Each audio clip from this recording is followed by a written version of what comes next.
Hey, everybody! Hello! Are we in? Yeah, here we go! Hi, everybody! Hello, and welcome back to episode 2 of A Very Humble Holiday, presented to you by CriticalFayleDM and the Goons. We are so happy to have you back this evening.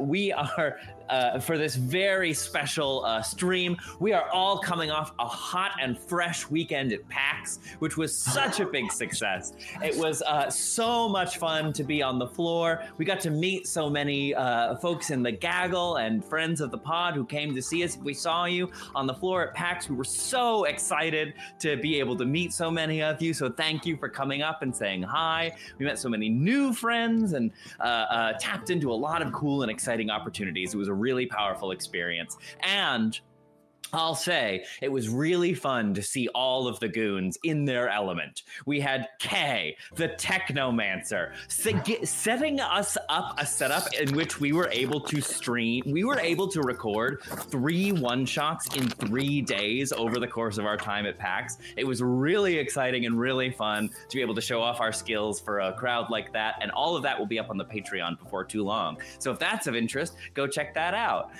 We had Ned working the floor. He would wander off for like 20 minutes and come back and be like, "Oh yeah, I got this alien RPG starter set. You know, I got in touch with the XYZ over at XYZ Games. There he is, really working the floor, putting those business pro skills to use. So, which was really fun to see that. Tyler coming alive, getting more comfortable talking to folks on the floor and pitching us and being warm and welcoming and having folks come in. It was really fun. We missed you so much, Campbell, but I did bring one of your headshots, so you were there in spirit. It's very funny.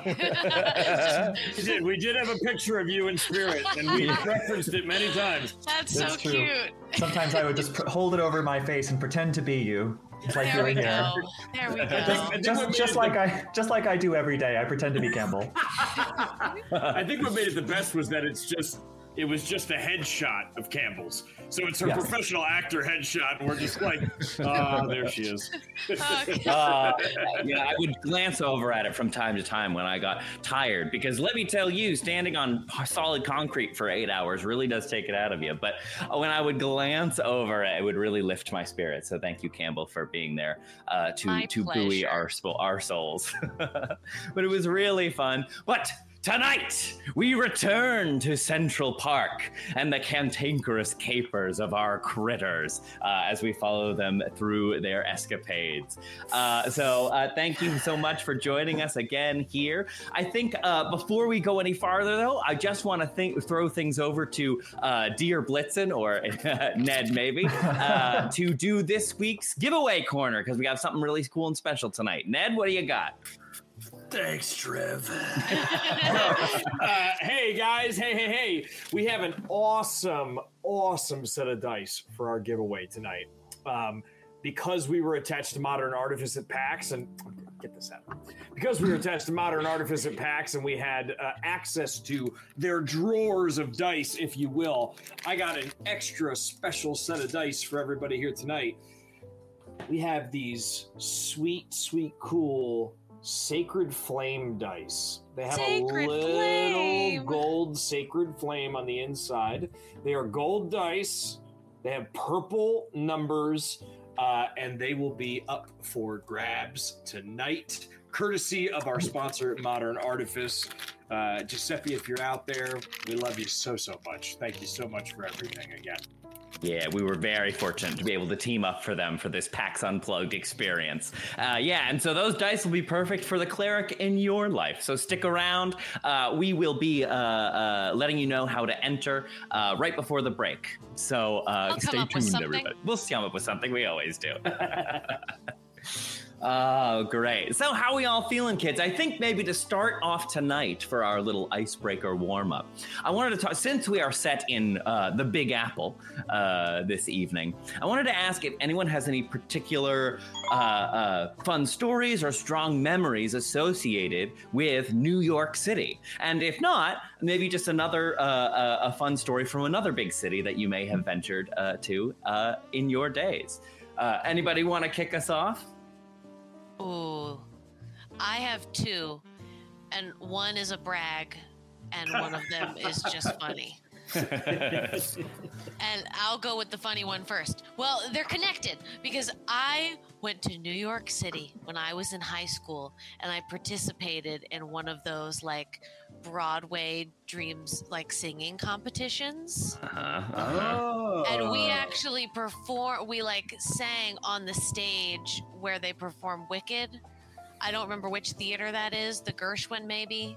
I think it is the Gershwin. Yeah, I think that sounds right. We competed on that stage. Wow. I didn't, and the winner got a walk-on role in Wicked that night. Like we all got tickets to Wicked, and the winner of the singing competition got to go on as like an Aussian. What the fuck? I That's did awesome. not win. That's wild. I didn't win, but I won the Audience Choice Award. Oh, that's even better! Yay! I sang in my own little corner from Cinderella. Oh. And then part two. So that's the brag part. The funny part is that I was with my high school gay best friend. We both went into the competition together. We were walking like the streets of New York after the competition, and we felt a hand on each of our shoulders. And when I tell you, this man standing next to me melted. He melted, and I whipped around like I was ready to beat the shit out of somebody. And it was our like other friend from high school who we just happened to run into, who was also in New York.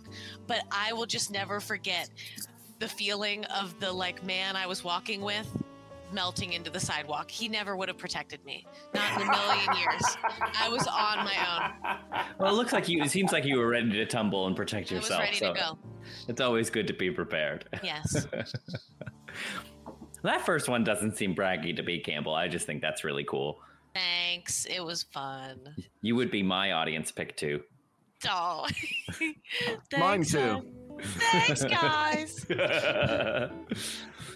Well, I'll tell you what.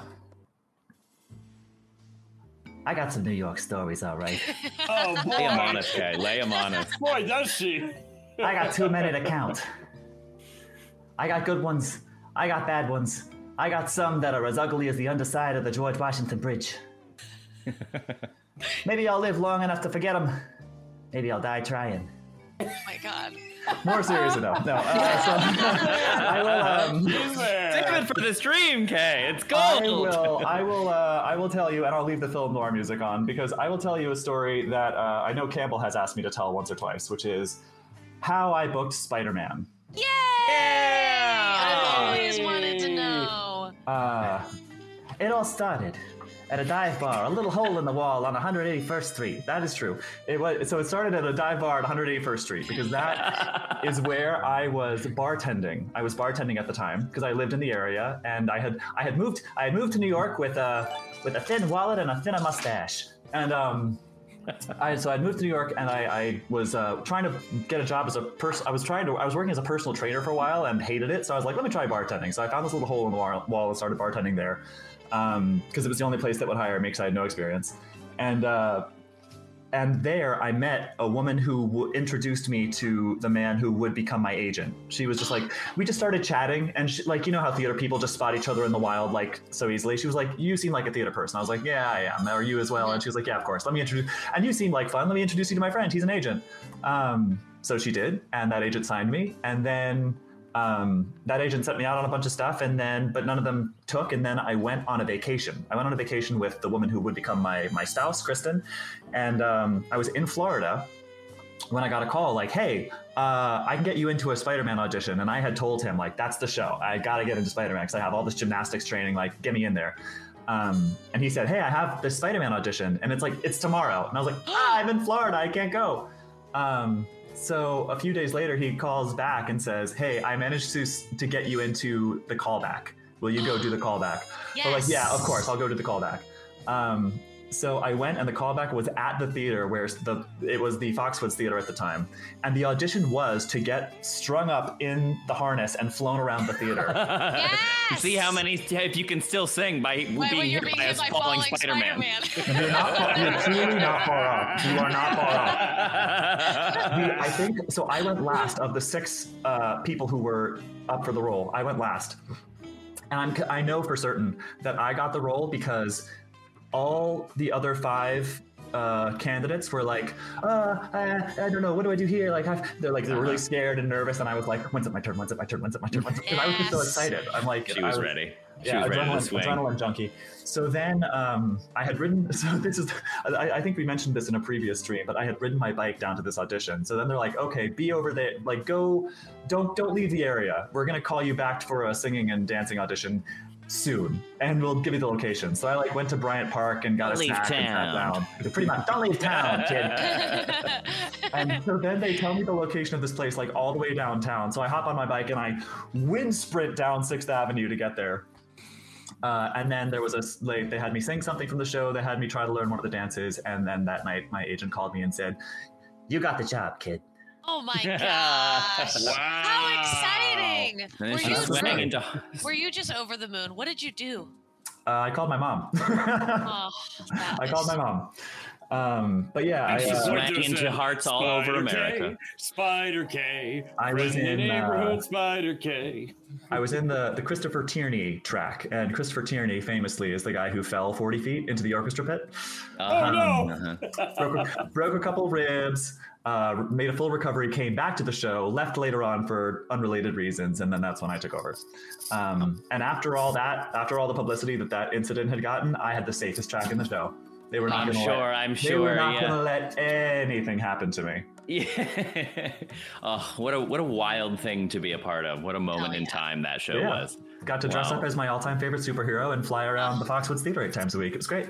Dreams do come true. So it's true. And that was my New York minute, my moment in the spotlight in the Big Apple. What you got, Nettie? So my favorite story about New York is what initially got me into Shakespeare.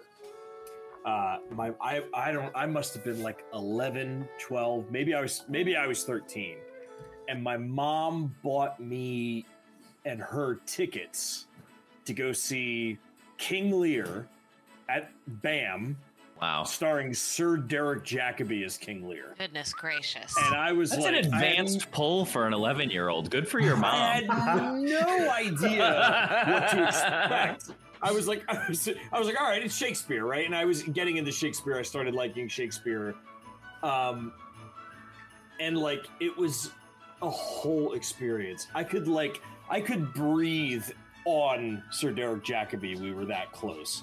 Wow. And he walks out for like his first scene, and like the audience all claps because he's a sir. Like it was a full Shakespeare experience.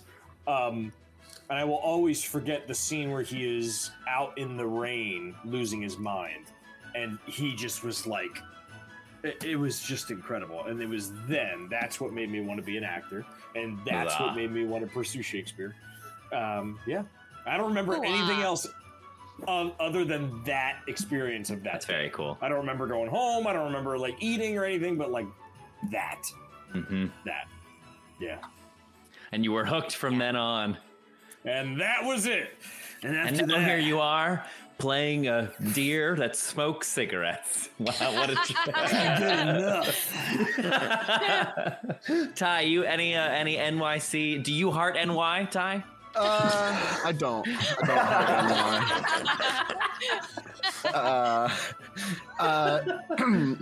so I have a Philly story. So give it to us. It was one night after a Monday night Eagles game. Went to the game with my dad and my uncle. It was against the Vikings, and we were like, you know what? Let's walk to Pat's and Gina's. That's a good idea right now. So we walk to Pat's and Gino's, and we get our cheesesteaks, we're sitting down eating, and all of a sudden we hear this guy start yelling, and he's just like, "You guys think you're fucking gods? Like, you don't even put mushrooms on your cheesesteak? Like, what the fuck? Like this?" And then this little jack dude that was working in Gino's, excuse me, starts like screaming at dude, starts trying to climb through the service window, and like it's like, "You motherfucker, like I'll get back here, come say that to my face," like, and so the other people in there are like pulling him back in, and my uncle like looks at me and he's like, "You see, that would have been an instance of beer muscles versus real muscles." And I was just like, got it. That's very Philly. Oh, Philly. That's very That's Philly. as Philly as it gets. Yeah. Classic. Oh man.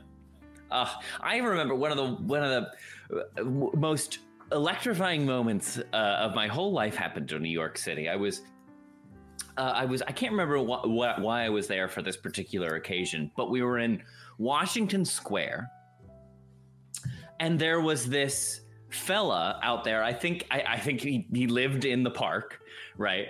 But he had like, it was like the Pigeon Man from Hey Arnold. He had like command of a flock of pigeons that lived in Washington Square. He could like call them and they would come swarming, and then he would be like, "They're not scary, look," and he'd like wave his hand and they would all take off in one motion and circle around and then come back and land on him, like on his head and his arms, like in a cartoon. It was wild. And he had a favorite pigeon that he called Miranda, and I was like watching him mesmerized, and he was like, "Go say hi, Miranda," and she was sitting in the palm of his hand, and he like scooted her towards me, and she flew over and landed on my head, and there's still a picture of me with that pigeon on my head.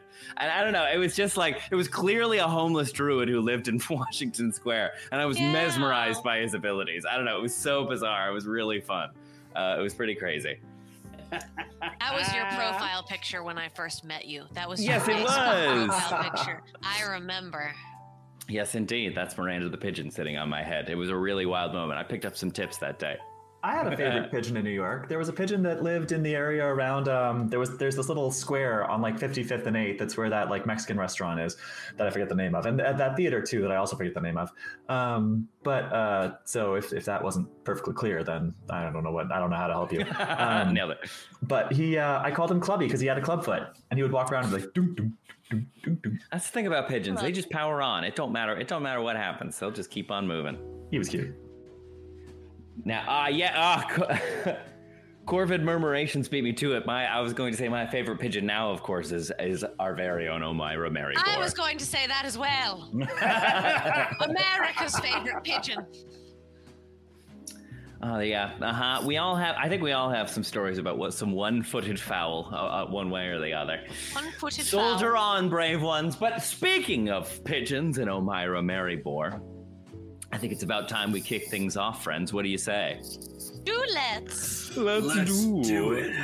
Let's do it. Well, then I invite you all, and everyone in the chat is home as well, to close your eyes, take a deep breath, and transport yourselves to the far, foggy realm of New York City.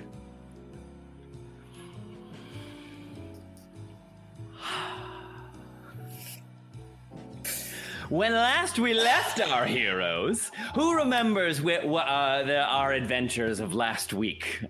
We got off to a rollicking good start. We all said hello to our friend Alan. Yes, indeed. Whose his 10th birthday is coming up.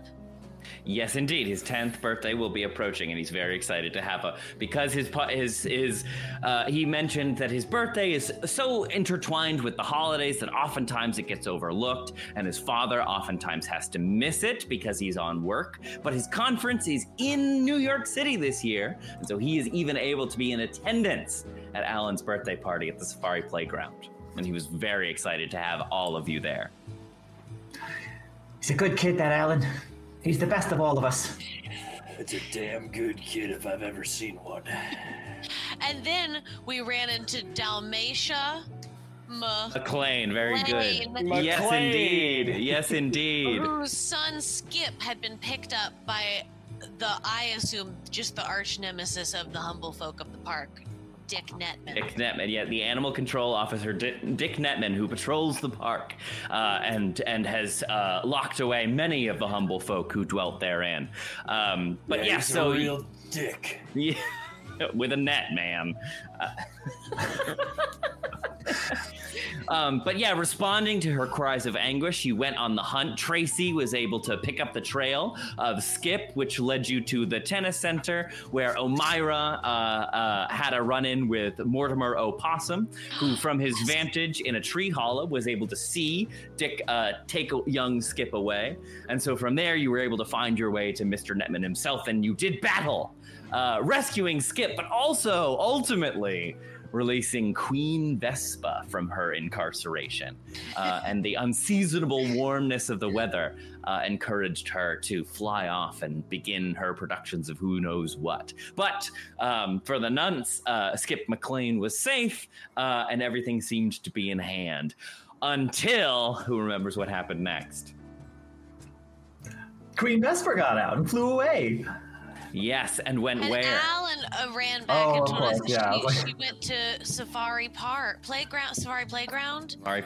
Yes. where our friend Alan is trying to have his birthday party is now overrun with murder hornets. Yes, indeed. They are starting to build their nests on the very playground in which he is aspirationally hoping to have his 10th celebration.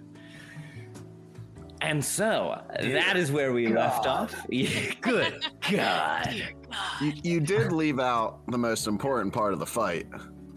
I exploded Dick Netman's nuts with my head. So ends the Netman line. It was like Goku style and like Dragon Ball. Anyway. Hey, Tracy, did you see that? He was speed bagging his ball sack. Jeez Louise. Yes, so defeating that. How could I forget? Please forgive me. Did I only hope I live long enough to forget it. Yes. So we pick back up. I don't think I have enough bourbon to forget that.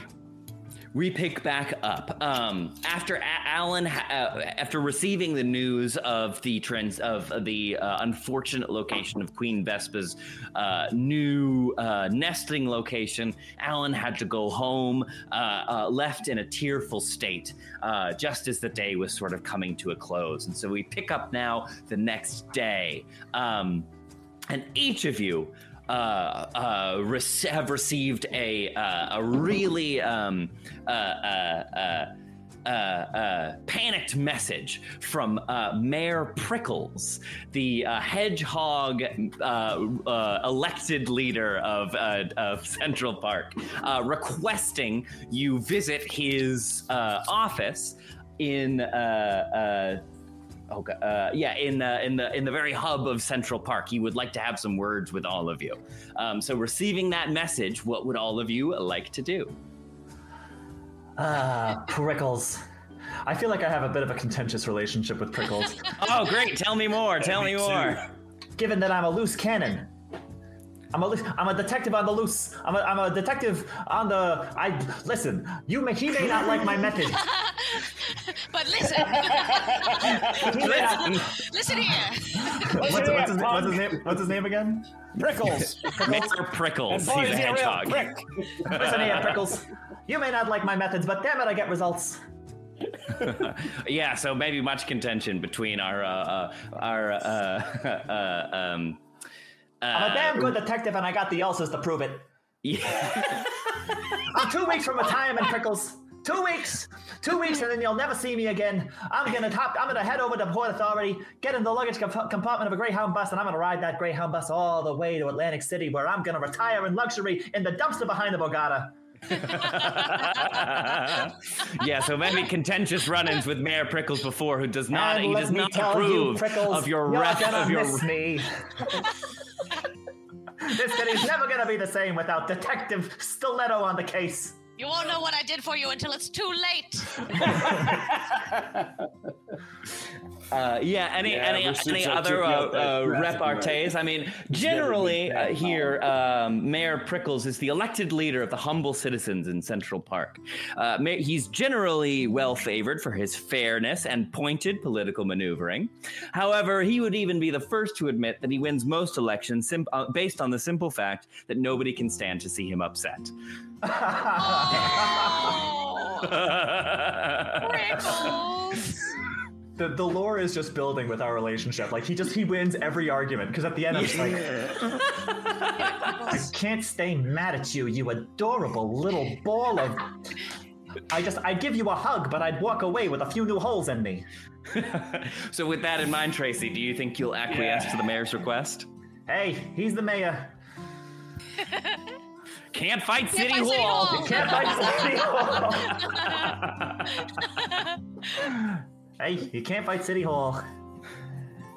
Yeah. So wait. So how did he reach out to us? How did we hear? Each of you received a letter, but brought to you by you awaken in the morning to wherever your dwellings may be. You hear the pitter patter of tiny wings as a sparrow in the morning brings to you a neatly folded message tied with some discarded tinsel from some of the human decorations placed throughout the park. And it is a summons requesting your presence at the office of Mayor Prickles for a chat. Shall we say that we all congregate somewhere? Yeah. Head over together? I think I'm gonna hang outside for this one. What's the matter, Blitzen? Because you don't fit. Where does Prickles take company? Prickles makes his. Go ahead. Ever since that car accident yesterday. I like how I thought you were going to reveal some backstory, but it's just since I got hit by a car yesterday. Since I caused that accident in his park, I don't think he's going to want to see me. I died an hour ago. All I saw was a car go off the road. I didn't see who caused it. All I caused Fair it. enough. I'll come with you.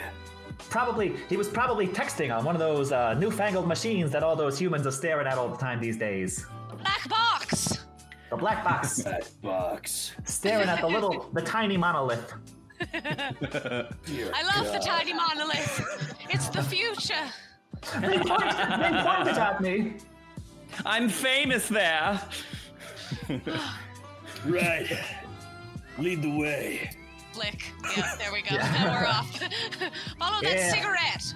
Follow me. I've been there one too many times. It's a wonder I've never been there in handcuffs, but hey, I still got 2 weeks till retirement. There's still time. So Mayor Prickles likes to make his home in a huge series of rose bushes somewhere near the center of the park. They're large bushes with big hollows carved out throughout the inside so that humble folk may pass freely between the spines of the thorns of the rose bushes. Being a prickly fella himself, Mayor Prickles found it suitable to be surrounded by thorns to match his, to feel more at home. So arriving and making your way into these like big spanning central rose bushes, you come up to the front of his office and you can see sort of sitting outside with rows of branches kind of like grown together and shaped into a large U-shaped desk, like at the opening of an office. And sitting behind it at the desk is another young sparrow with stars in her eyes, who looks up at all of you and says, "Oh, yes. Mr. Prickles, Mayor Prickles has been expecting you. Shall I let him know you're prepared to see him?" Please do, young lady. We're here on urgent business. Does this sparrow have a name?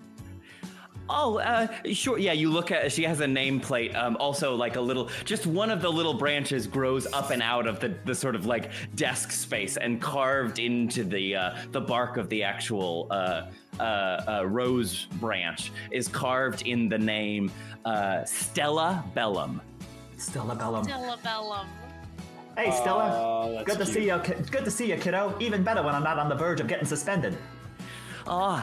Tracy, I gotta tell you, okay, he's in a right mood today, okay? He can't handle any more of shenanigans flying off the handle. You gotta try to keep you cool today. Is that okay? Hey, if he doesn't like my manners, I don't mind. I don't like them myself. They're pretty bad. I grieve over them on winter evenings. Oh, Tracy, he told me to tell you to cool it. So if you don't go in there and behave yourself, I'm gonna catch flack too. Don't worry about it, Stella. If anyone's gonna get pricked, it's gonna be me. All right, Tracy, I'll trust you. Hang in there, Stella. She's 2 weeks from retirement. Of course. It's so great to see you, Madam Merryboar. So fun to have you in our humble offices. Yes, it is. Well, I better let him know you're here. And she kind of hops over and just sticks her head through a little hole in the rose, but a little shaped porthole that the branches have grown around behind her. She sticks her head through for a moment and then pulls it back out and says, "Mayor Prickles will see you now." Thank you, Stella. And just something to leave you with. As my friend Sheryl Crow once said, no matter how chaotic it is, wildflowers will still spring up in the middle of nowhere. And then I just disappear. That's beautiful, Miss Madam Mary. I just go, she's good. Yeah, maybe on the way out she can give you a headshot. I have to tell you, I am getting the list of celebrities with bird names from a website called Birdzilla. And the tagline of the website Birdzilla is "Enjoying birds." Good for you for putting in that legwork. Somebody That's paid great. for that domain name and is designing that site. Enjoying birds. Listen, I get it. Enjoying birds. As a bird enjoyer myself, I do get it. All right, so making your way into the office, dear. I'm actually picturing you since you're so large relatively compared to the rest of our compatriots. I'm kind of picturing you just sticking your head into one of these rose bushes, and like just your face emerges into his office. Yes. It's actually just this. It's actually just. Can you hear us all right, young man? Hey, Prickles, you in there? So you make your way in. Oh, great! You make your way into the office. So yes, inside, it's a cozy little hollow. Again, the sort of stalks and branches of this thorn bush have been sort of molded and shaped and grown in a way to create a pretty cozy office space inside. And sitting at a big row of desks, looking a little frantic, is Mayor Prickles. He is a hedgehog with sweet, dewy black eyes. His thin snout ends in a round brown nose, tufted with white whiskers that quiver up and down as he shuffles about on his squat little feet.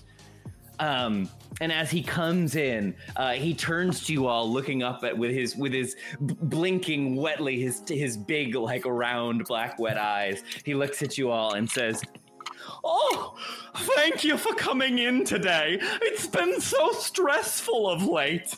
Now I'm coming to understand that you four have found yourselves mixed up in this whole Vespa-Mespa. Is that correct?"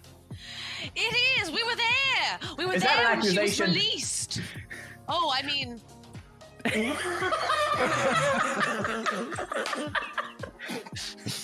Let me be clear. I'm not trying to leave you holding the bag here. I just want to make sure we're doing best to correct this situation. You got no idea. My blood pressure. The whole thing's caused quite a mess. The honeybees are worried about their image. Ever since they union hived, I haven't been able to get them to buzz off. Oh my god. And that's not to mention all their swarming. That's not to mention all their swarming has thrown air traffic into chaos. I've got a murder of crows ready to show me how they earned the name. Oh, and that even reminds me. God. Miss Bellum, would you please remind me to call Selectman Squirrel? He buried his winter stores close to the area, and you know how sensitive he gets about his nuts. And at that moment, Stella Bellum kind of comes back through the door into the office. She has a stack of sticky notes affixed with string around her neck, and she kind of like hops over to Mayor Prickles, takes out a pen and transcribes his words with a series of pips and scritches, and then peels off the sticky note and sticks it onto his quills and hops away. Oh my god, Trevor. All right, Prickles. Don't get your quill twisted.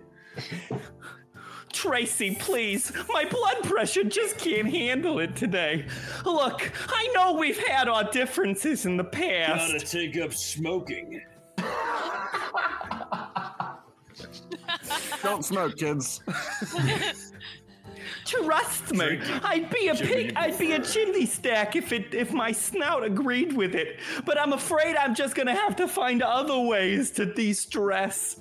Popping balloons with my quills often helps. Yeah. Look, Tracy, I know we've had our differences in the past, but you gotta understand this cannot stand. And as much as I'm afraid to admit it, you're the best we got. You think I know you're close to retirement, but do you think I could count on you for one last job? Well, you know, Prickles, I've seen some hard cases in my time, but this makes them all look like putty. But if I'm not mistaken, what I'm hearing is that you want me to use whatever means necessary to solve this case. Well, now, Tracy, that's not exactly what I said. Well, that's what I'm hearing. I'm gonna crack this nut wide open, Prickles. Okay, we're trying to keep Selectman Squirrel's nuts intact, if I wasn't clear. Lucky for you, my name's Any Means Necessary. Oh, gosh, I fall. You are really large. Goodness. Oh, but that's exactly why I called you in, Mr. Blitzen. A smoke Please, fills Blitzen, you're his going face. to kill him. Smoke plumes into the rose bush.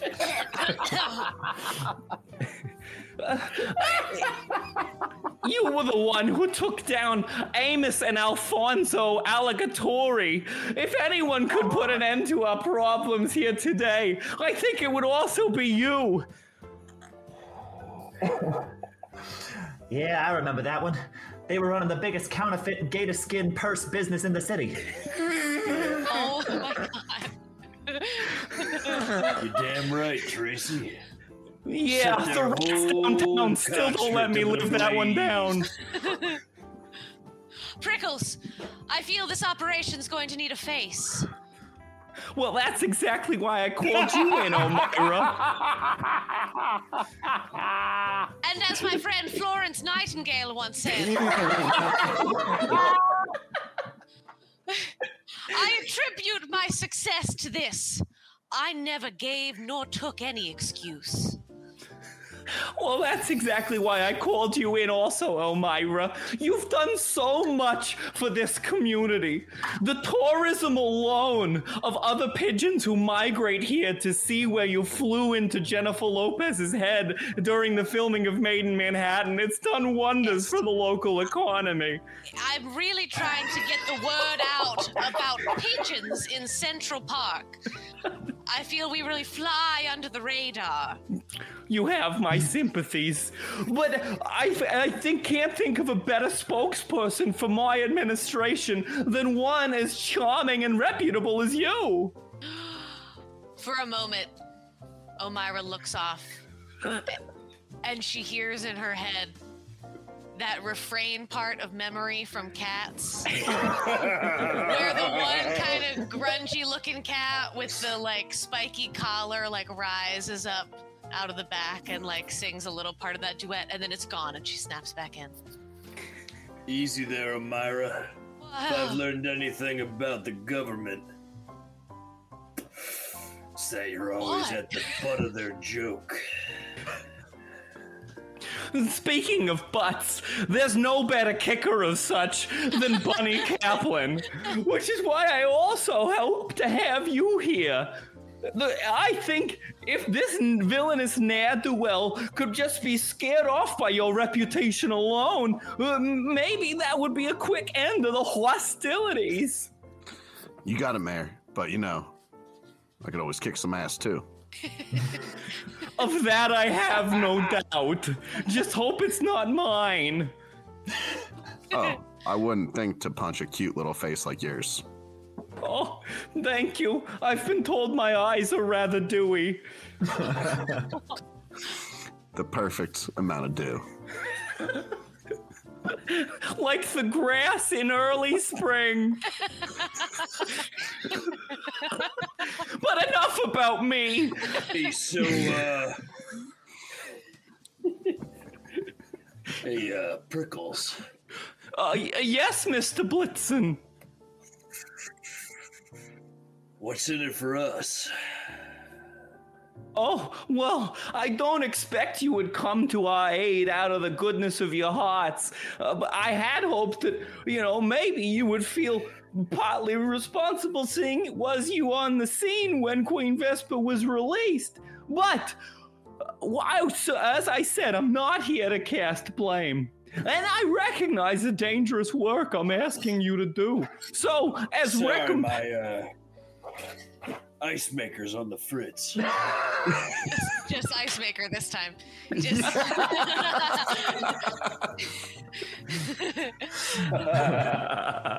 Go on. You were saying, Prickles. Well, should you accomplish this task, I would like to bestow upon you the highest honor that humble folk can hope to achieve here in Central Park. The Hey, I'm Humbling Here badge.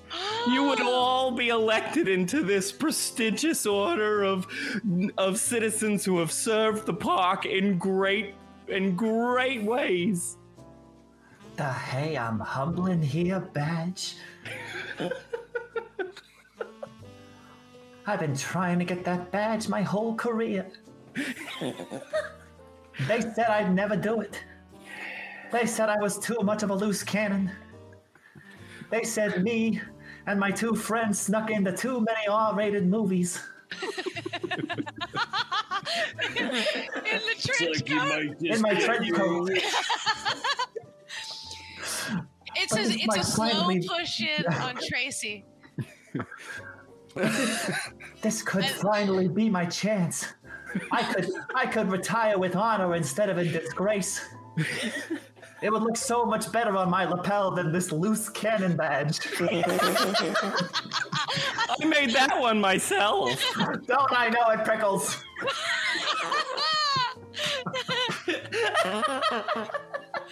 Oh, God. Prickles, you can keep the badge.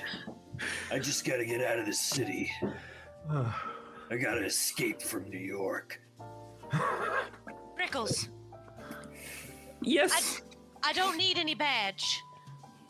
But would you do me the honor of joining me if we complete this mission, will you join me outside of your office? Will you brave Central Park for a photo opportunity with me?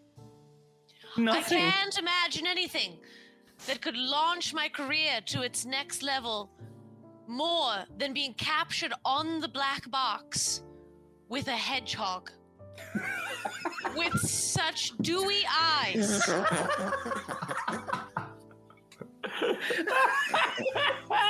It would make the perfect TikTok. It would only need to be about 7 seconds long. They would watch it on such a loop, thinking it was longer. Engagement would be through the roof.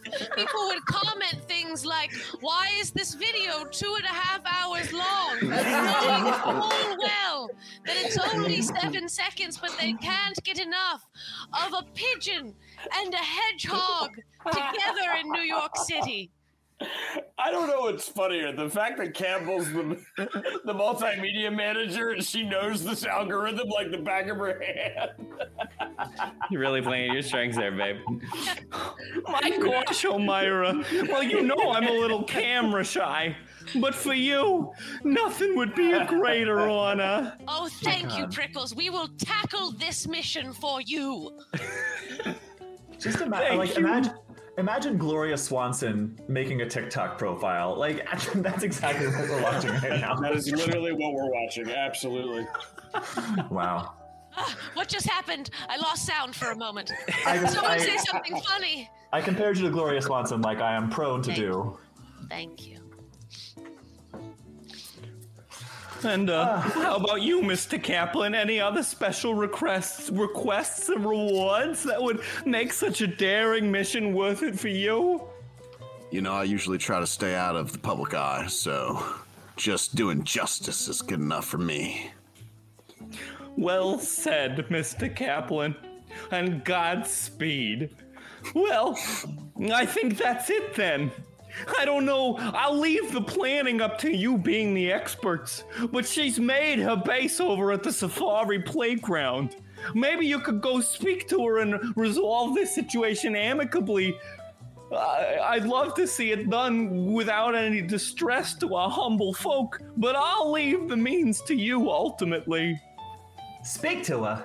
Listen, I know she can't be all bad. No one is. But she comes the closest. I know it's risky, Tracy, but if we could get this squared away without any violence, I think it would really help. I got an election coming up soon. I can't have a whole rigmarole right before the holidays. Oh, what was that I hear? I think it's the sound of the other shoe dropping. Yeah, I've been. Listen, I know you, Prickles. I know you don't get far in this city without turning over some rocks and looking the other way when you see the roly-polies scattering out. Well, when you need to talk to the worms and snails, yeah, you gotta turn over a few rocks. All right, I don't have anything actually against worms and snails. They're perfectly law-abiding citizens in this city, but you understand the metaphor. Earthworms are actually quite invasive. There's an accident I should probably tell you about. Oh, what's that, Mr. Blitzen? You got two cars crashed about 500 yards that way. Oh. Yeah. All right, but doesn't look good. Right in the middle of Prickles? right in the middle of the 72nd Street transverse. I didn't see what happened. Did any of you see what happened? No, I don't think anyone saw what happened. You know what, Something. Prickles? An act You of know, God. I think coming out of the gate after you're inevitably elected for how many terms is this now that you've served? This will be sweet 16 coming up. 16! Congratulations! When you are elected for your 17th term, I think you should run on a platform of putting a reindeer crossing sign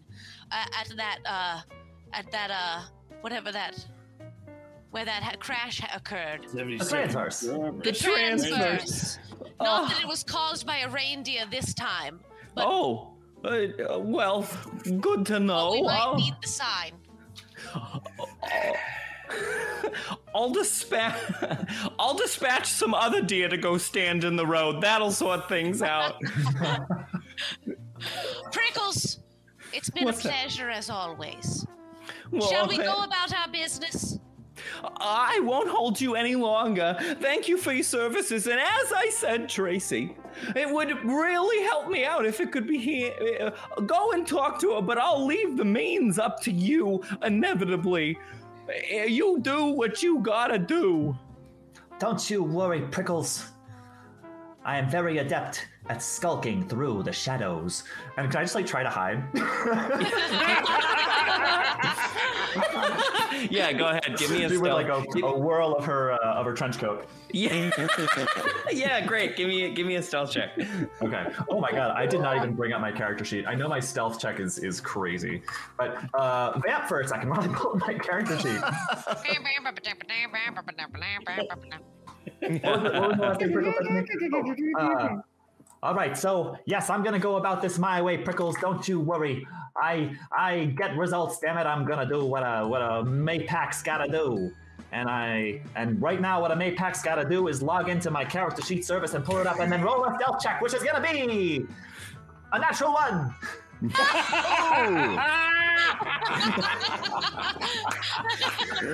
You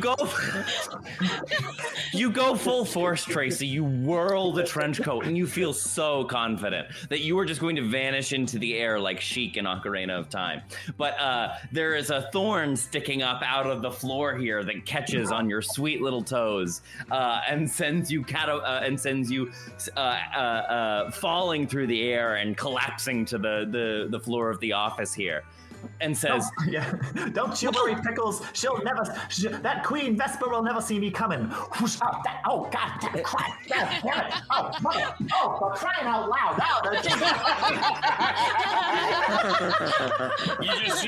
You just see Deer's mouth kind of come in and like grab her by the trench coat. and lift That's great. I won't come back till I have good news, Pickles.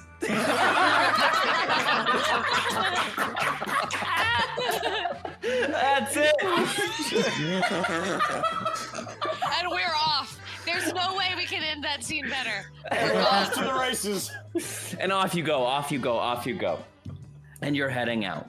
But actually, as you're all getting, Deer lifts Tracy up out of the office. Bunny, maybe you even hop up out of the hole after you. As you leave Omirah, you hear a small voice as you're exiting the office, just quietly coo across the expanse of the reception area here. And it is again Stella Bellum speaking from her secretary's desk as you leave. Excuse me, Madam Merryboar? Yes, Stella? I just, it's my first time seeing you around the office like this, and I just wanted to introduce myself and say that I'm a huge fan. Oh, Stella, you're too much. I loved you in Enchanted. You flew over Amy Adams' head so gracefully and were, well, frankly, enchanting. Thank you very much. I get that a lot. And let me leave you with something, but you have to give me a moment because I didn't know this little scene was going to happen. Well, that's fine because that gives me a chance to drop more lore about myself, you see. You see, I've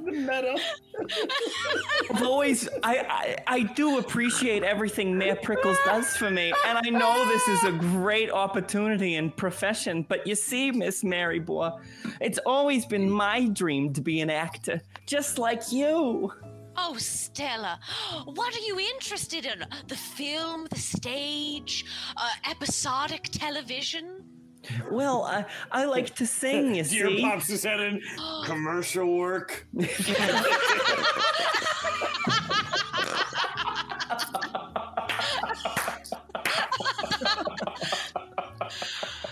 me tell you, Stella, how I got into the business when I was young. See, much like Julie Andrews, my singing on the stage days have passed. But back in the day, when I was trying to break into musicals, I decided to surpass the auditions, surpass the process entirely, and go straight to the awards. And that's when I flew into Radio City Music Hall. And I got trapped in the rafters during the Tony Awards ceremony.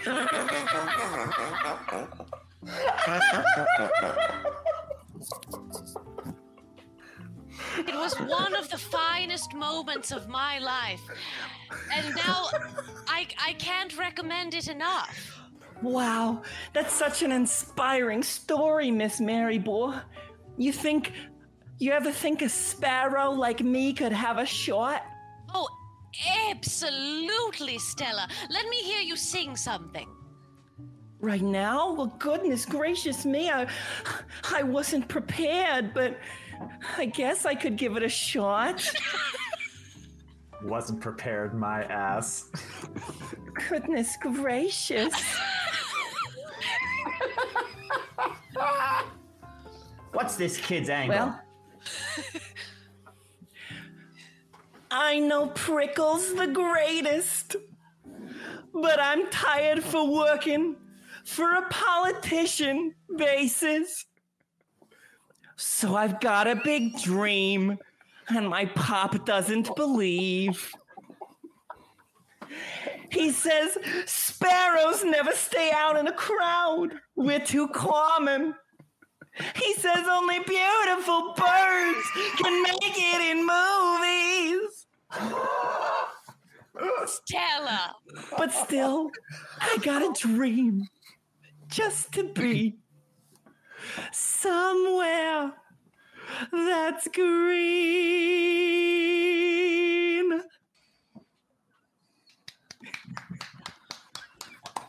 You've really got it, Stella. You've really got it. I improvised a bit in the middle there, but I think it came out okay. That's how you make your performance really stand out straight from the page, really make it your own. You know, as my friend Russell Crowe once said. There's so many. Every time I think she's going to run out, and then there's another one. There's so many bird last names. As Russell Crowe once said, I lost my. I remember that one. You gotta stick with that quote. That quote. Yeah, I remember that one. That was in Master and Commander, right? I lost my front tooth in rugby league when a guy from Bellevue Hill kicked me in the face as I got up from a tackle to mark him. I made this decision not to cap the tooth because I thought it was false. But I didn't make any movies as a teenager, and I had a very hard time with girls and stuff. Wow. All that to say, Stella, be yourself and embrace your flaws. Wow, Madam Merryboar, you're such an inspiration. Thank you. You keep me young, Stella. Let's take a break there, I think. We'll be right back. Oh my God. Oh my gosh. But before we go, let's do it. Now, since this is where we are, can everybody go to... Okay, if you would like to enter tonight's giveaway to win these Modern Artifice Sacred Flame dices, you can head over to our Instagram at CriticalFayleDM and comment on our most recent Instagram post, which is a picture of Ned dressed as Dear Blitzen holding those dice, and comment your favorite play or musical. Very good, very good. Yeah, good choice. Good choice. Since we're in the heart of Broadway. Yes. Oh, well, thanks, you all. This has already been very fun. We'll be back in just a few minutes, so hang out. Go ahead and enter on our Instagram for a chance to win the Sacred Flame dice, and we'll be back real soon. Thanks, y'all. Bye. Don't go nowhere. Don't leave town. I'm alive. Woohoo! All right, now say your joke, Campbell. Well, the joke isn't going to be funny because the joke was about the noise that Ned just made when we were not on camera. Ned, go back through all the noises you just made. Can you recreate the noise that you just made when you had a sip of your beverage? Oh, yeah. I was like... Woo! Like a turtle trying to fuck.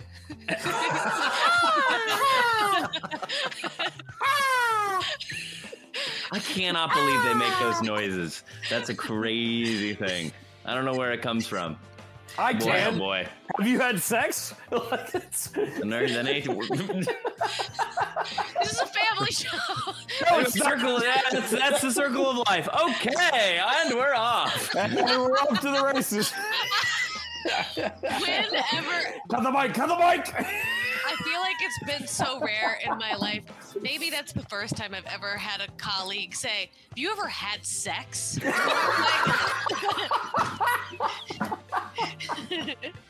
And it may be the only time. Maybe. Hopefully. Oh my god. This is one of those moments where like right now this business is like 5 friends who play D&D, but like what if we get big? What if we like need HR at some point? We're gonna have to start How are we censoring going to ourselves. explain to them? How are we going to sit down in a meeting with professional HR reps and say, yeah, so my best friend who I own this business with said to me, you ever fucked? Listen, We'll always be true to ourselves. We'll never give in to the man. That's I right. just recently, we had an HR meeting at my other job, and we got told that as long as both parties consent, you can say inappropriate shit. So, No, okay, fair Consent enough. is key. Yes. Consent Enthusiastic is key. consent, everyone. where it gets a little shady, though, is when you say inappropriate stuff in front of other people. And we are currently streaming. So, We're live on Twitch. here we go. Okay, Let's keep everybody, it welcome private, thank you yeah. to our family-friendly, very humble holiday. Hi, everyone. Okay, great. We're diving back in here. Yeah, We're diving back the in deer with the here. cigarette hanging out of his mouth. With our campaign full of cute, funny, cuddly creatures and nothing else. Except for that one Okay. guy. Nothing else. Nothing else. So you leave the rose bushes behind. Wait. Oh yes, of course, Campbell. What is our giveaway winner, please? We Thank have you. a Take us winner. out of this place. We have a We have winner, a winner, winner. winner. And I will drop hints. This winner's favorite musical is Phantom of the Opera. This winner's dream role is Christine. And this winner's name is Maria DiDonato18 on Instagram. I will be reaching out to you on Instagram this week to get your shipping info, and we will get you some Sacred Flame dices out to you. Also, we know. Thank you so much for all of the wonderful TikTok videos that you have made, like hyping us up.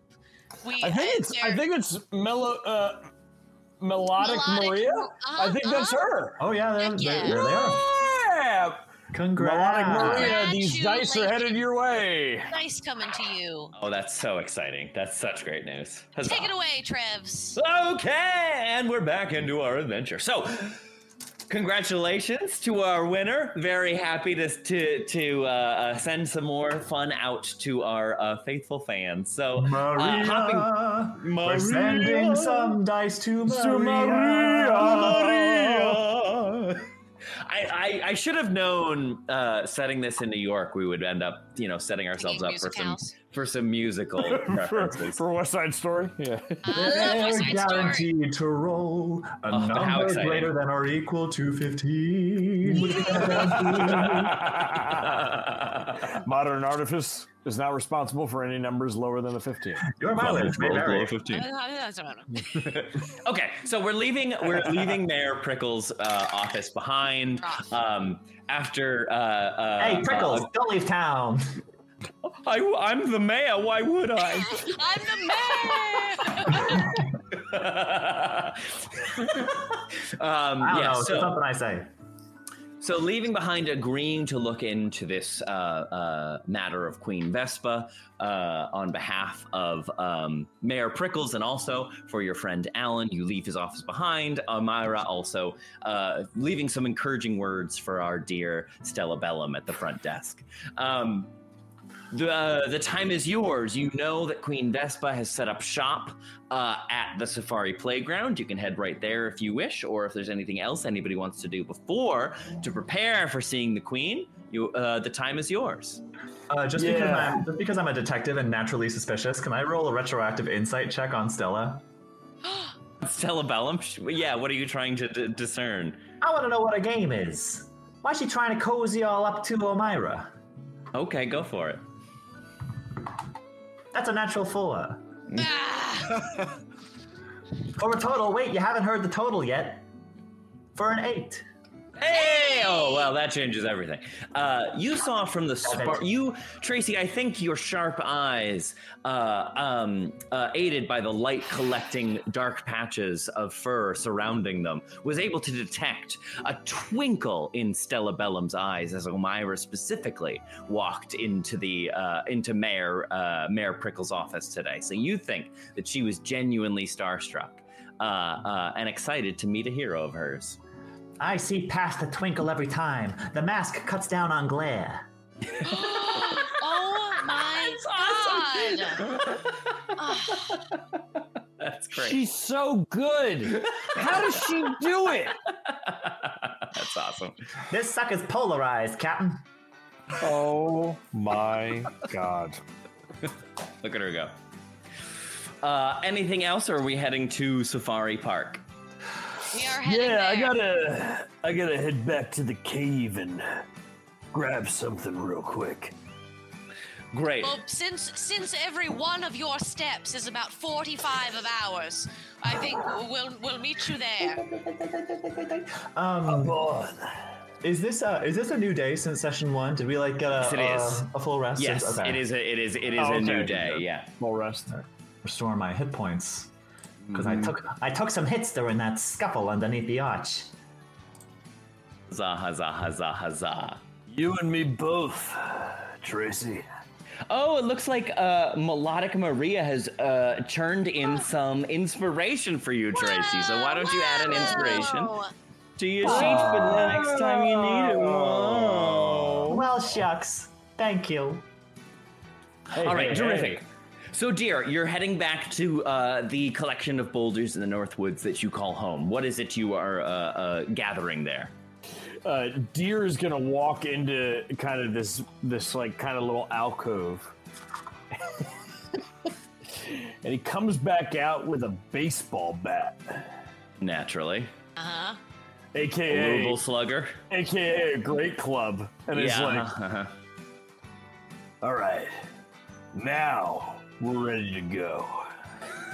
Uh-oh. So great, joining up with the rest, going and getting your gear ready for a mission, dear, and then meeting back up with your compatriots. except he's having a little trouble because he has his hooves, so he's trying to hold the bat and it keeps slipping out, and then he picks it back. It's like trying to keep it between cloven hooves. Yeah, he's Being a two-toed ungulate, such as you are, traction can be a little hard to come by, but you managed, dear. You managed just fine. He can manage a good bunt. Yeah. Should the situation call for it. Hey, listen here, Buster. I want you to run really fast into this bat. Come at me. Now listen, humble folk. I don't want to go in there guns blazing and bats swinging. We've got to find out what this Vespa's all about. We got to find out where she came from and what she wants before we start flinging spells and throwing hands and punching dicks. To be fair, I mostly punched his balls. That's true, Bunny. He's got a point. Don't you worry, Omirah. I'll stick to the shadows. I'll keep my nose to the ground, keep my ear to the wind. I can gather clues with the best of them.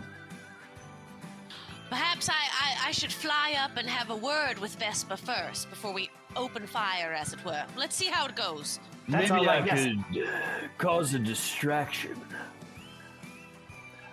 Okay, well, wait. We've sort of got a natural. We really do have a very good. Our skills complement each other. I think, Omirah, you're the face. You go in, diplomatic and regal, and bring that movie star charm. Try to get her off guard. Try to see what she's about. Meanwhile, I'll be skulking around the shadows, trying to gather clues. And then, Deer and Bunny, we got you to create distractions and punch nuts where needed.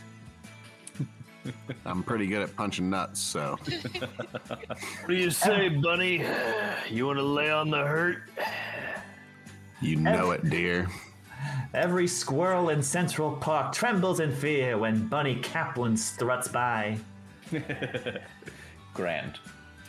So, making your way You make your way to the west side of the park, right along 91st Street, where the Safari Playground is. Butts up pretty close to the edge of the park. You begin to hear the more sounds of traffic and the commotion coming from the city beyond the edges of the park. But the Safari Playground still holds a layer of refuse and safety, both for humble folk and for the young folks, the young humans who come to play. As you make your way, you come to the edge and can see from a distance the sort of edge of the Safari Playground. And you notice something, that it's quiet. Almost, one might say, too quiet.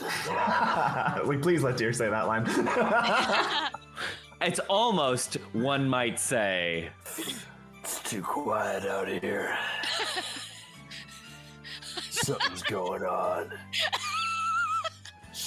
And he pulls out the bat. I wished that it had been like Trevor was teeing you up to be like, it's quiet, too quiet. And you had just done a small monologue about how quiet it is. It's very quiet outside. Here in this park, not a lot of noise. Were I an audio editor for a small Dungeons and Dragons podcast, I might say the decibel level is low. Usually the sounds emanating from the park are that of the laughter of children and the ruckus of play, but now is all quiet. You can see in the distance the playground completely abandoned. Making your way up closer, and as soon as you Everybody. make your way up to the edge of the park, you begin to hear. Oops. Too soon. Suddenly, breaking the quiet, you begin to hear the heavy whirring of what sounds like insectoid-like wings. And as they draw closer and closer, that whirring starts to resemble almost the rotating blades of a helicopter. As descending from the sky is a swarm of wasps, like you saw escape from the tube that was held within Dick Netman's van. But as it descends, this swarm of wasps swirls and twirls, coming into the shape of an attack helicopter. An arrangement of wasps whirling about overhead and forming the body of the vehicle. And as it comes to rest before you, Halt! You are entering the privately owned property of Queen Vespa. See your business quickly, or we will be forced to sting you all over your face and body. Listen here, Wops. We'd like a word with the Queen. We come on official business from Mayor Prickles himself. We mean you no harm, but this particular park is supposed to be the site of a very important birthday party later this week, and we would like to discuss our options with the Queen. We do not recognize the authority of Prickles, Mayor. This area is under the direct control of Queen Vespa's empire. How about a Louisville Slugger, punk? Hey there, dear. Can I say that Tracy has sort of let everyone else go and have the like enter unsurreptitiously, and that I've sort of like been trying to stick to the shadows and sneak around? Ooh, sure, I like yeah. it. Give me a stealth check. Okay, is there any chance that there might be that there might be actual dim light or darkness mechanically that I could stick to? Sure, let's say, the shade casting from the midday sun creates heavy shadows where some of the trees and buildings overlap, creating dappled shade across the ground. And so, The reason I ask... Oh, go ahead. I was going to say, Deer wants to say what he says about the Louisville Slugger as like kind of a cover so that Tracy can do what she's doing. He's like kind of aggroing a little bit and flexing his muscles to kind of keep the wasps focused on him. Okay, great. Then in that case, Tracy, take that stealth check with advantage since Deer is drawing attention. Very grateful for that, but also, if I'm sticking to the shadows, Maypacs have the Skulker trait, which gives me advantage on stealth checks made in dim light or darkness. Ah, well, excellent. You got it either way then. Go ahead. Cool. I don't get double advantage? If only that was the rule. All right. Alas. All right. Yep. You drive a hard bargain, mister. But okay, I will do my stealth check with advantage. Oh wait, let me go back to my... so I'm rolling with advantage, and my stealth bonus is a +5. That is an 18, and the other one's a 16. So 18, 23 stealth. Excellent. And let's contest that against their perception check. Yeah, you blend invisibly into the dappled shade of the day, Tracy. Yes. Vanishing from view, you feel relatively confident. You've gone unobserved by this sort of attack helicopter of the Queen's drones thus far. And yeah, Deer, you pull out the bat, and yeah, what were you saying, Omirah? Oh, I was just asking to speak to the Queen. Great, and you hear again carrying over the air as the drones all come together, their voices coming together in union to speak again. They are instantly silenced as another voice, a more familiar one this time, floats across the air.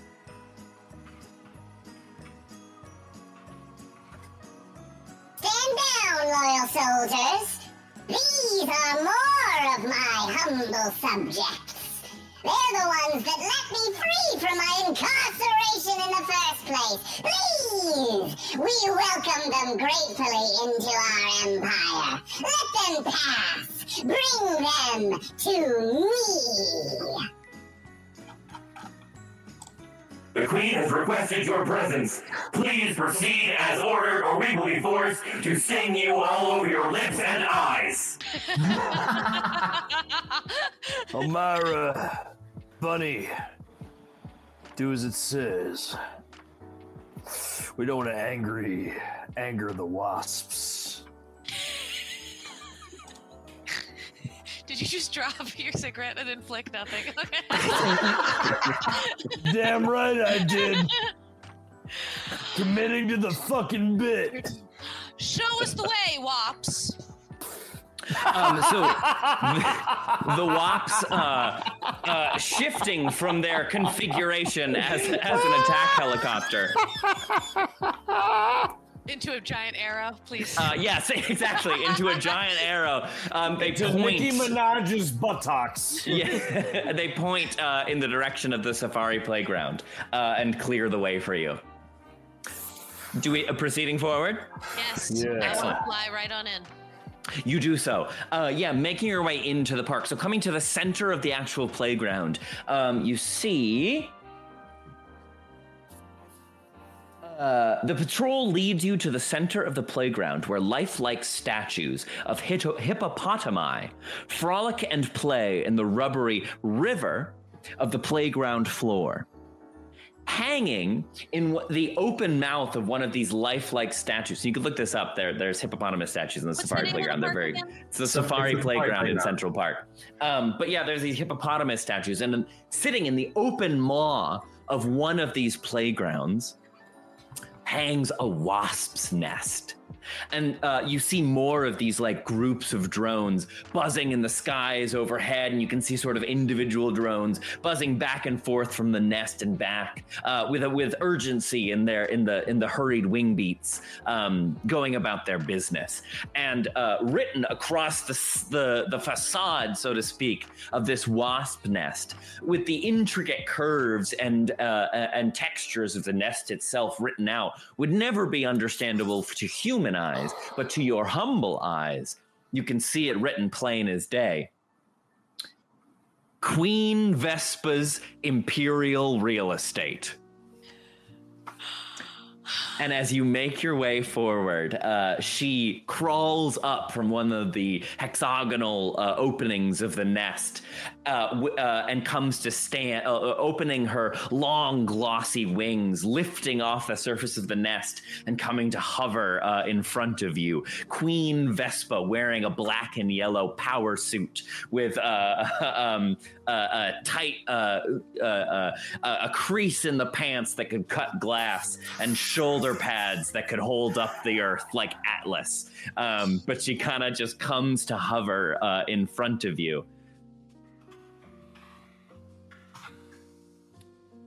Yes, my humble subjects.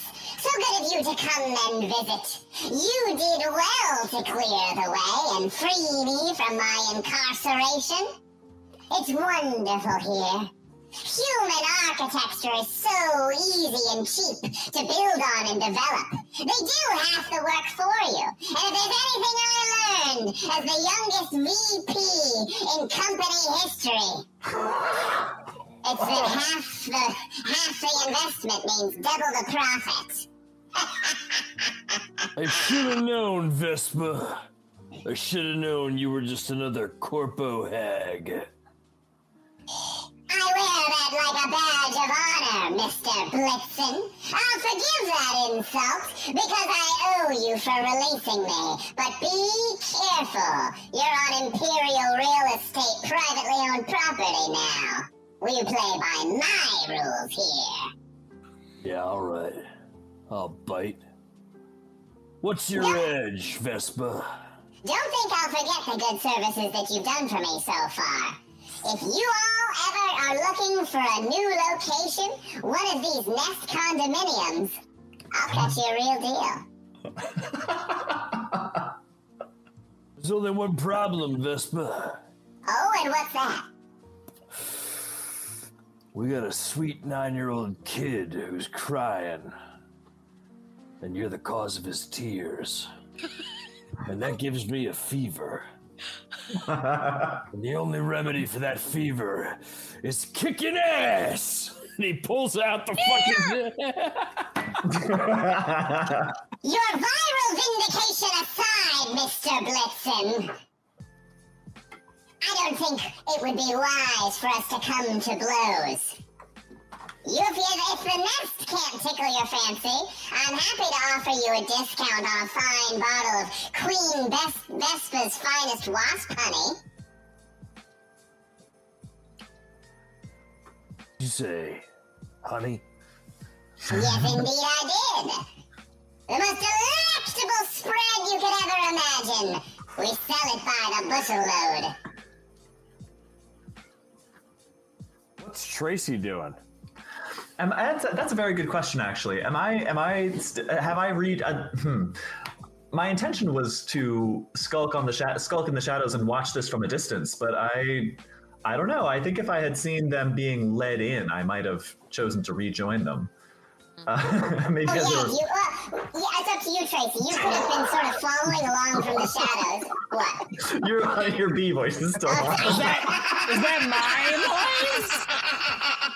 Is that my voice? Is that my voice? That's too funny. Okay. I'm still learning how to use voice change. So it's up to you, Tracy. You can either remain in the shadows at large, or rejoin your friends. What do you prefer?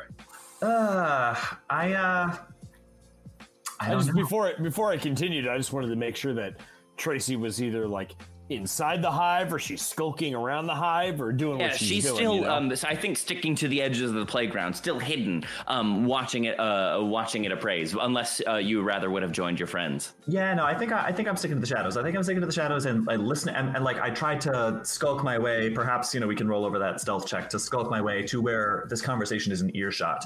My intention was to like look for like weaknesses in their patrols and sort of get a sense of how we could infiltrate what we now know to be this private entity. All right. Yeah. So Tracy, as you're sneaking along, you see, there's the main nest hanging from the open mouth of the hippopotamus. But you're starting to see as you move further on the actual like sort of play equipment of the playground, slides and monkey bars and such. You can see more wasps' nests, not occupied by drones flying in or out yet, but all like the same sort of cookie cutter construction lined up across the monkey bars and down the underside of the slide. Like they're constructing these huge, like recreatable wasps' nests, developing this area, seemingly for her grand profit. It's a Wasp Toll Brothers in process. Oh goodness, that hit really hard. Given that I live in Pennsylvania, where there are a lot of Toll Brothers developments. Yeah. Oh, well, son of a bitch! It's commercial real estate. Listen, my patience is not infinite. I had hoped to extend greetings, but if you don't accept my generous discounts on our reputable and wonderful properties and goods, then how can I know I can trust you? If it's gonna come to violence, I'll tell you what, I'm no stranger to it. And in terms of this 8-year-old boy, let me tell you something. You don't get to be the youngest CEO in company history by carrying out a bunch of 8-year-old crying humans. Also, I lay my babies inside of living caterpillars and let them eat their way out. You think I care about a 10-year-old's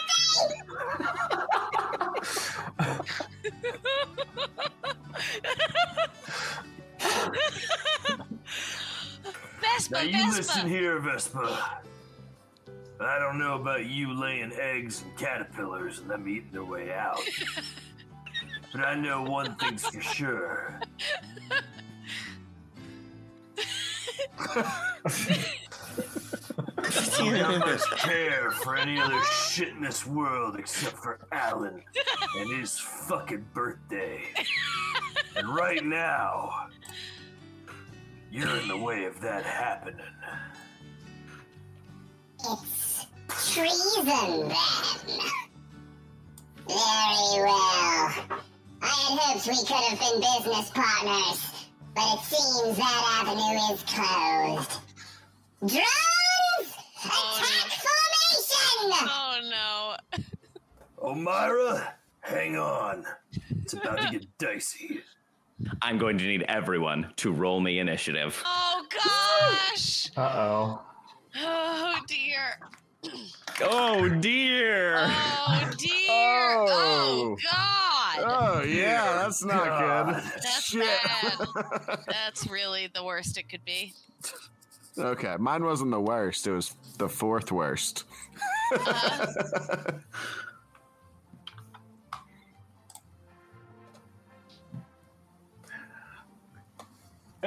Callahan says, I can only imagine what Trevor's neighbors think is happening right now. Dude, I swear, they are such good sports. We do. Between the two of us, we sing for auditions. I'm haunting the house, coming up with these crazy voices. The neighbors must think we are just insane. Absolutely insane. Tracy rolled a 12. Oh, great. Okay, let's get into it here. Okay, Tracy, 12. Initiative, please. Bunny. 8. 8 beer. That's a 22 for Blitzen. 22. Omirah, what you got? I rolled natural Am I still the wasp? Is that why you're laughing? Yep. God damn it. God damn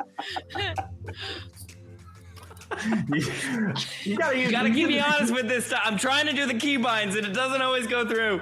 Use the monitor, Trevor. Use the monitor. I'm trying. It's a process.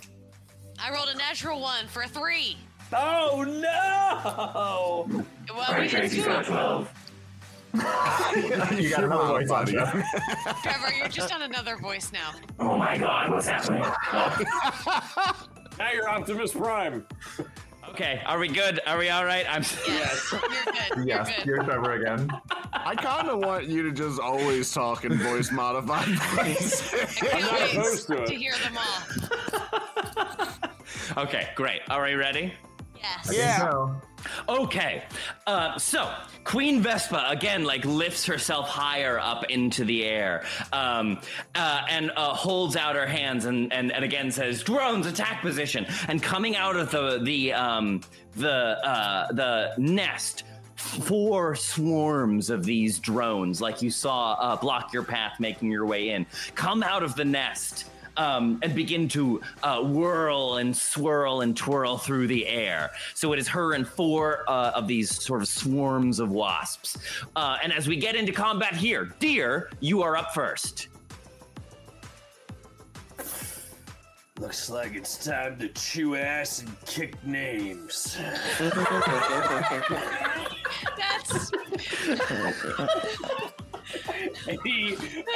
The first swarm that appears, I think he's gonna take his Louisville Slugger and he's just gonna swing for the fences and see if he can knock a good chunk of them out of the air. All right, roll the hit. Alrighty. T-Tempest says, and I'm all out of names. 13 hit, DM? A 13 does hit, yes, in fact. Okay. Now that's a great club. That's a D8. Sure. I think so. Let me double check. Yeah. go Great ahead. Club 5e. Also, after... Yeah, go ahead, I Campbell. got gaggle inspiration from Amster Point of 1990. Excellent. Thank you, Abster. Yes. We are going into this fight well off. Yes, it is 1d8, Thank dear. you. Great. Ooh, that is 9 points of bludgeoning damage. Okay, As he and I'm goes- putting bludgeoning damage. Ooh, and you just see bug guts. So you drag your Louisville Slugger through this cloud of wasps, deer. But as you do so, and you can feel the impact. You feel the impact of some of the teeny little bodies splatting against the bat. But as you go through, you see the swarm kind of quickly dip, dive, and dodge out of the way, seemingly avoiding the worst of your blow. But there's just due to the mass nature, some of them get home runned. Yeah. But great. Anything else, dear? I think that's it. Excellent. That's Okay, it that for is me. going. That is going to bring us. Sierra already redeemed a hydration check, y'all, so drink up. Thank you, Oh, Sierra. excellent. Thank you, Sierra. Before heading into combat, it's always important to be hydrated. I'm out of water, so I'm going to substitute with beer. But I'm it's out only of water, so I'm gonna drink 4.2%, this so it whiskey. counts as water. Beer's mostly water anyway. All Yes. liquid counts. Okay. So that is going to bring us to Swarm of Wasps number 2. Hearing the call from their queen, they manifest into the shape of a giant fist. This swarm of wasps, and starts barreling towards you, dear. Target acquired. Sting in ass. As they shoot towards you. That is going to be a 15 hit. Turn the voice off. Beats it. Damn it. Damn it! Okay, there we are. All right. Wait! I call out over the battlefield, and I say, fuck, I hope I understand how this ability works. Oh, listen, do it. I call out across the battlefield at them, and I say, in the words of Robin Wright,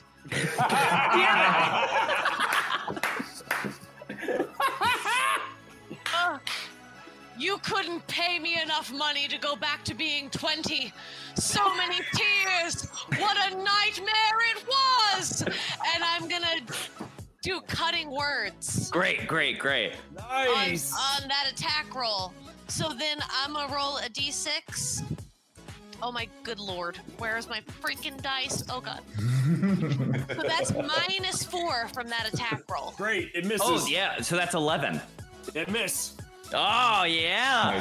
So hearing those words, the drone swarm peels off course, just whizzing by Deer. You can feel the hum of their wings on your neck, Deer, as it shoots past, distracted by Omirah's cutting words. Well, I got news for you, bucko. I used one of my action dice, and I riposte that attack. Oh, nice! Go for it! So I dodge out of the way of the swarm, and I just swing for the fences. That's great. Okay, roll the hit. That's a 12 on the die for a 19. That'll do. Yeah, roll damage. Max damage, 11 points. Excellent. Okay, great. Boom. You swing through True, and the swarm of wasps scattering slightly on the impact. That's going to bring us to Swarm of Wasps number 1. Thanks, Omirah. Always looking out for me. Swarm of Wasps number 1 swirl and twirl and form themselves into the shape of a sword and begin charging again towards Deer. Attack Alpha failed. Initiate backup protocols.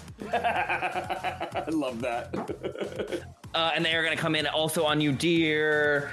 They are going to get a 16 to hit. Yeah, it hits. All right, so this one is going to go through True. This is going to be, okay. 11 points of piercing damage. That's bad. That is bad. 11 points. Piercing damage. That brings us to Swarm of Wasps number 3, who form themselves into the shape of an arrow and also pierce towards Deer. Oh, man. Attack successful. Follow-up opportunity. Is also going to attack you, Deer. And that is only going to be a 14. Miss. That'll miss. And that is going to bring us to Queen Vespa herself. As that third swarm of wasps there swings by but misses you, it becomes clear it was just a feint as they peel off and Vespa herself emerges behind the cloud of followers. Pantsuit and all. And she is going to hit you, come at you with her stinger, Deer. And that is going to be a 22 to hit. Yeah, it's great. So yeah, the swarm sort of dissipates, and she appears and throws out her stinger and lands it right between the eyes, right in your forehead. You are going to take 5 piercing damage, and I need you to make a Constitution saving throw. Oh my lord! Shit! All right, hold on. Damn, I took half my hit points in one round. Oh my goodness! Okay. Nobody can die in this campaign, though. We're animals. We're too cute to die.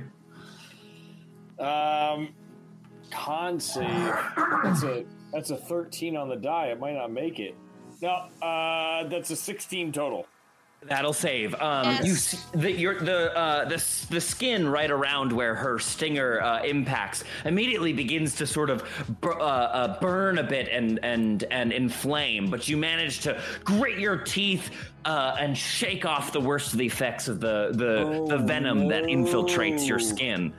Abster Pointo 1990 has just redeemed GM disadvantage. Oh no! Goodness gracious! So we'll call that on this next attack as Swarm of Wasps number 4 also lines up, following behind their faithful queen to also lay in a stinger strike on 4 Deer. swarms. Jeez. All right. Queen has successfully engaged. Defend the queen at all costs. As they also come in, Deer. That's gonna be a 23 to hit. With disadvantage? Wow. Oh no! Yes, no, you're right. Oh yes, with disadvantage, and a natural 1 is the second roll. Yes! And so again, you manage to dodge out of the way of this swarm. That's gonna bring us to Tracy. Bunny, you are on deck. Okay. I am still hidden in the shadows, correct? Yes, you are. What are the odds that I could sneak up behind Queen Vespa? From your vantage, it would be difficult to sneak up into melee range, but if you wanted to attack from a distance, you could certainly remain unidentified. You could try sneaking up behind, but there's a lot of commotion, and that would be a tricky stealth check I would make you do. Yeah. Okay, let's see. All right, yeah, I guess in that case, I will attack. I'll attack from the shadows. I'll take out my Maypack crafted revolver and I'll load it up and yeah, I'll take a shot at directly at Queen Vespa. Great. Okay, fire away. Okay, here we go. And you know what? Just because I got it, I'm gonna roll with. I'm gonna use my inspiration. Go for it. So that's gonna be 18 to hit. That'll hit. All right. She will stand up, bursting out of the shadows, and say, "Oh shit, where'd it go?" Ain't it a pity? The wrong people always got the money. You got a dollar sign when most folks have a heart. Well, unlucky for you. I'm about to lose my marbles. As she launches a marble out of her revolver for max damage, 9 points. Nice. Oh, excellent. Okay, 9 points of damage. Yeah, the marble impacts directly into Queen Vespa, who reels back. How dare you! I'll show you marbles. Drones? Well, looks like we've got another one sneaking around in the shadows. Show them what we do to snoops and snakes. Bonus action, hide. Oh, okay, give me another stealth check. I'm going to give him a bonus to their perception since you just fired off a fierce attack. Shoot, and I did not roll well. If you are feeling generous and saying that it could be the shadows, that would be great. If not, I would understand. At this point, I think not. Since they're actively aware, the gleaming shadows suited when no one was aware of you. But now that you're out in open combat, I think it's not quite enough darkness to disappear. In that case, I rolled a 10. Okay. That is going to be 12 on their perception check, unfortunately. Okay. Okay, that is going to... anything else, Tracy? Nope, I think that's it for me. All right, Bunny, you're up. All right, so where is Queen Vespa to me, range-wise? So she is... you could probably get into range to do a melee attack on her from where you are starting your position now. Okay. She's floating a few feet off the air, but nothing you couldn't hop up to get. Beautiful. Okay. So yeah, I'm going to jump up and I'm going to attack her. And I think let's see if the first attack hits. Because I think I've been doing this wrong this whole time, but it's fine. We'll discuss that. Okay. So I'm going to just jump up and I'm going to try to hit her with a sweet, swinging rabbit kick. Nice. Oh, I love the rabbit monk. Oh, geez. That's an 8 to hit. I'm afraid not. Yeah, she nimbly, she sees you run up and go for your big swinging kick, but she gracefully dodges out of the way and says back, I've heard of you, champ in the making. Luckily, I've been able to analyze your strategies. You won't be able to get the jump on Queen Vespa. All right, Queen. I got something for you still. Because I am going to use my key point, and I am going to use the momentum of my missed kick to swing around and follow up with a punch. I'm really a puncher anyway. It was all part of the plan.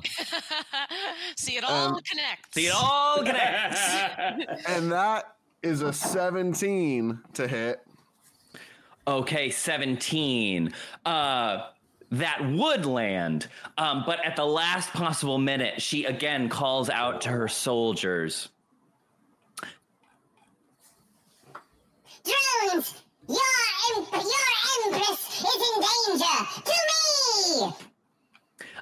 And one swarm of the drones coalesces around her as she's effectively casting shield on herself, as her loyal drones coalesce to form a shield around her royal person. So that will also miss, I'm afraid. What? I don't even get to beat up the shield bees? Well, not this time, buddy. Whoa, this is some shenanigans going on right here, all right? That's all I'm saying. Bunny is super pissed. Super pissed Bunny. You think a couple of furious flurries of your feet can compare with the ruthless corporate instincts I've honed over 20 years cutting throats and making deals? Good luck, Bunny! If you were so cutthroat, why are you hiding behind your soldiers, you coward?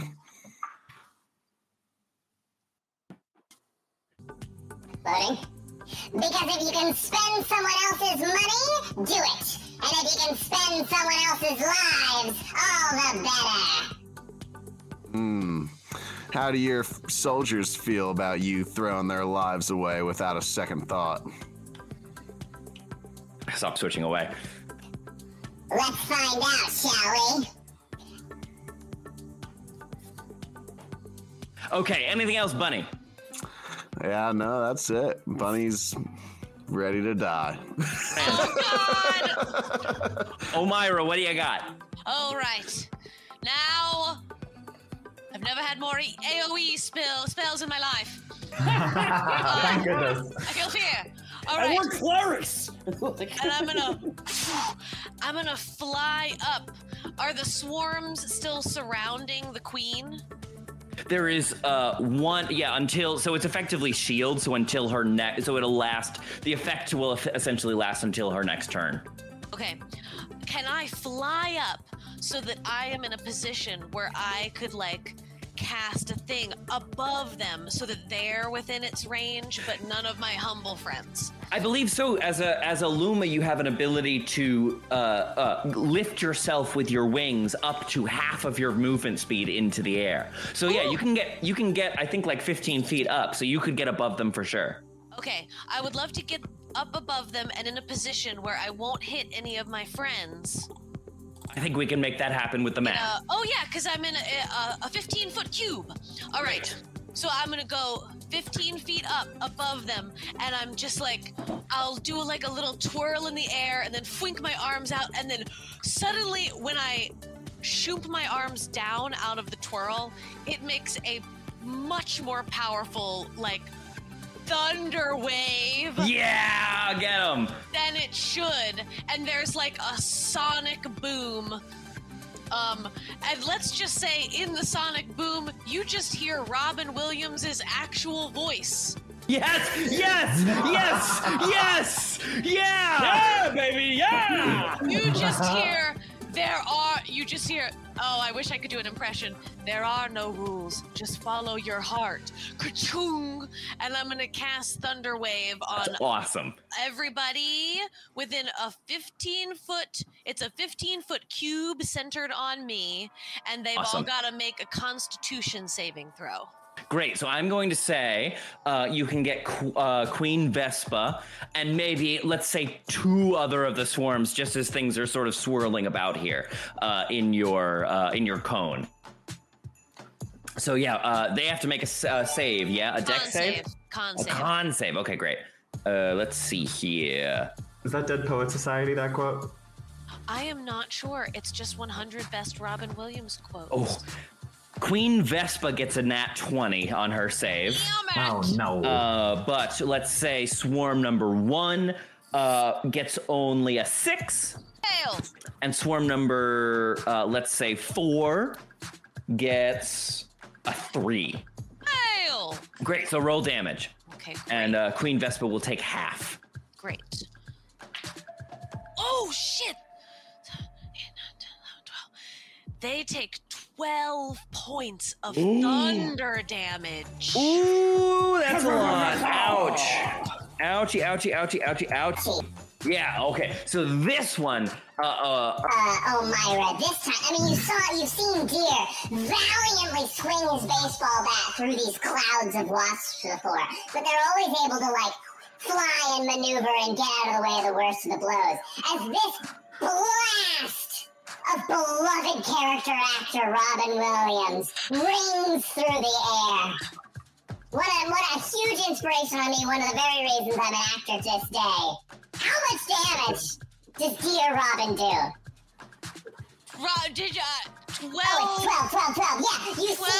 See, they absolutely get, like, shredded apart. And some of these, like, wispy remnants try to, like, coalesce back again, but they just get blasted away, like they're stuck in a wind tunnel. Oh, shit. Hell That was yeah. great. That was great hearing from Vespa how that You guys gotta tell me! Oh, man, you ruined it. The chat, You gotta tell me! the chat voted against telling you, but then Ned the narc. God damn it. Wine is coming out of Abster Pointo's nose. I am learning how to use the voice mod! You're in Queen Vespa's turf. Her voice is always in your head here. It's true. Jeez Louise. Okay, great. So that wraps up that. Okay, excellent. Here, because I'm over here just thinking I'm doing a good job and being funny, and then it turns out I just don't know what's going on. All right. Oh, you are doing a good job in being funny, babe. Buddy, you are doing a great job. I know. I'm just kidding. Okay, that is the end of the round. And so as this gets blasted back. I have a bonus action. Ooh, yes, please. Go for it. Do it. As I blast away all of these hornets, I'm just gonna turn and I'm gonna Snow White blush over at the strong young deer over there, and I'm gonna inspire deer this round. I can do that, right? Yes, you can. Yes. Bardic Inspiration is a bonus action. That's great. So yeah, there's a D6 added to whatever you need it for, dear. That's great. With a lofty blush. Okay, great. Anything else, Omirah? That's it. Huzzah! That is the end of round one. And as the echo of Robin Williams' voice sort of leaves the air, you see Queen Vespa kind of like stumble back. The swarms of wasps sort of reconstructing themselves as they can. Says. Oh God, am I still Queen Vespa? Oh my God. No, you're not. You're Here trying. I am. This is beneath my royal skill. Why lead from the front when you can bank from the back? Soldiers, finish off these infidels and return to your queen. We'll corner the market and rule the park. And with that, Queen Vespa flies away, and two more swarms of the wasps come out of the nest to take her place. We are back to the top of the order. Deer. Oh, Deer, after getting that stinger from Vespa in him, just goes...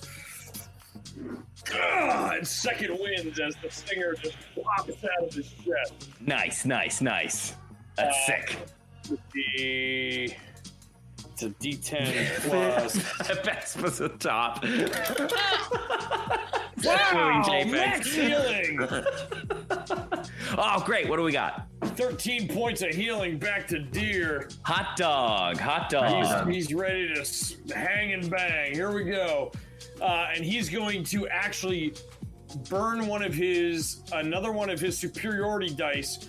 DM, how many swarms are near me right now? Would you say in a 10-foot radius of me in a circle?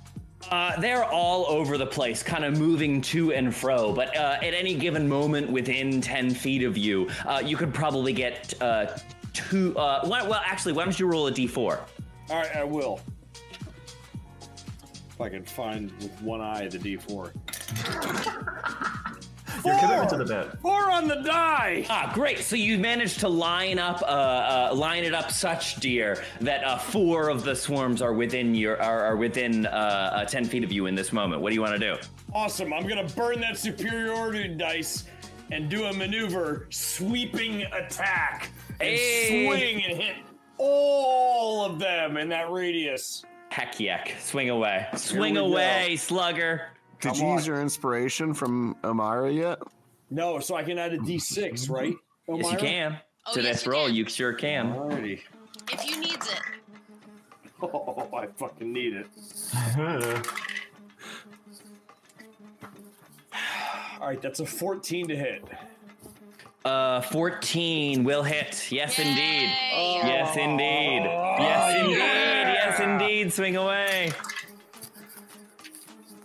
All right, that is 6 points of damage to all 4 of them. 6 points. Oh, so okay, great. So that is going to be. You're a bee again. Oh, I know why. Because anytime I change somebody's hit points, because I'll figure it out for next time. Okay, great. You're hitting the hotkeys. Yeah, okay. Yeah. So when I'm trying to change HP, that's what it is. All right. Use the function keys. I'm learning from the best here, Kay. Yeah, on your tiny keyboard. I love the function keys. Okay. do So have a tiny keyboard, swinging through, leaving multiples of these swarms, barely holding on. And in fact, in one of the swarms, there seems to be only a singular wasp left. Anything else, dear? Yeah, Deer's gonna go.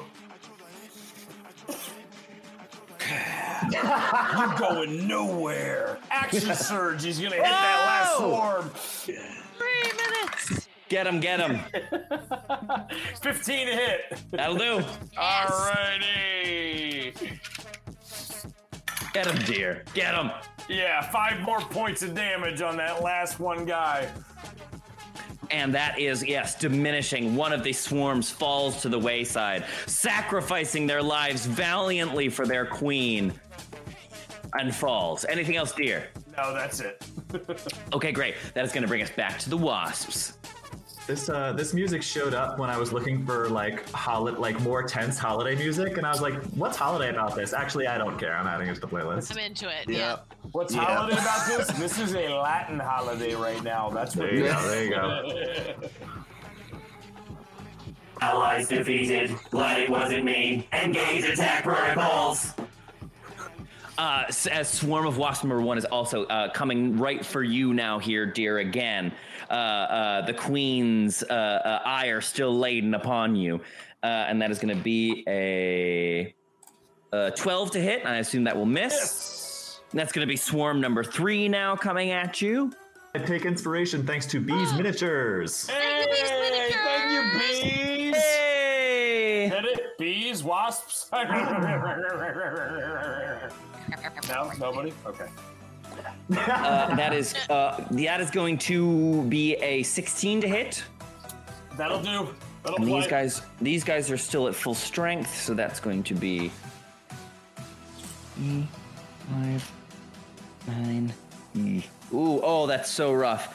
That's going to be another 12 points of piercing damage as Swarm 3 comes in.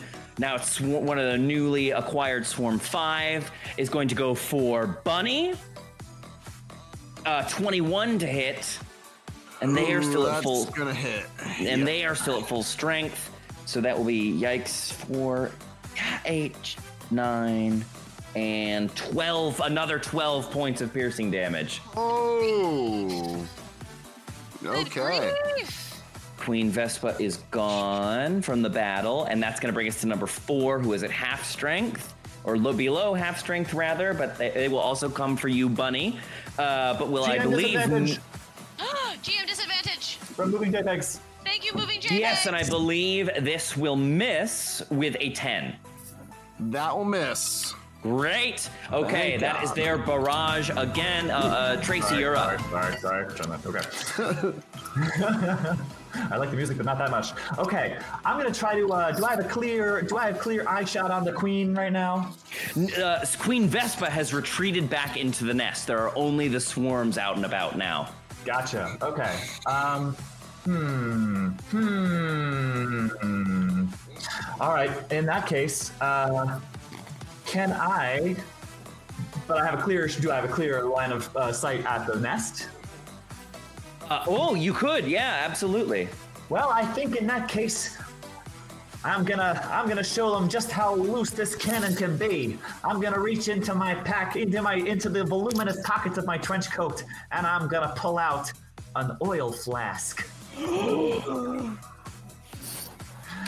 And I'm gonna say, I hope part of your racket includes a good insurance policy, and I'm gonna launch that sucker at the. I'm gonna try to hit like the mouth of the hippo above the nest, so I can drench it in oil. Go ahead. Come on. Okay, so I guess this would just be like a simple, like a dex. This would just be like a thrown attack. Yeah, so like we'll call dex. it we'll call it like an improvised kind of thrown weapon. So add just your dex bonus to the to hit. Okay. Unless you're proficient with like improvised weapons. I don't know that I am. Is that typically a rogue thing to be? I don't think so necessarily. Maybe no. a Maypack thing, given that I have Scroungecraft. I don't know if that's actually proficient with Tinker's tools, ability to construct crude but functional versions of common items. I don't know. No, yeah, let's just add the dex bonus. Okay. Oh, that's only a 10. Let's see. It is a stationary target. I think 10 is going to be enough. So well, with a 10, let's say.